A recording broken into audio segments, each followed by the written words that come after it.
काम गर्न सक्ने जनशक्ति भएको देश संसारमा 1-2वटा गन्न आज नेपाल हो।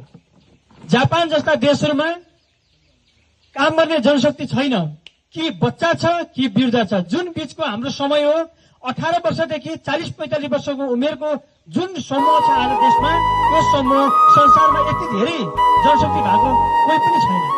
त्यसकारणले आज यो जनशक्ति खेर जाने भयो। कसको कारणले भन्दा कांग्रेस कम्युनिस्टका कारणले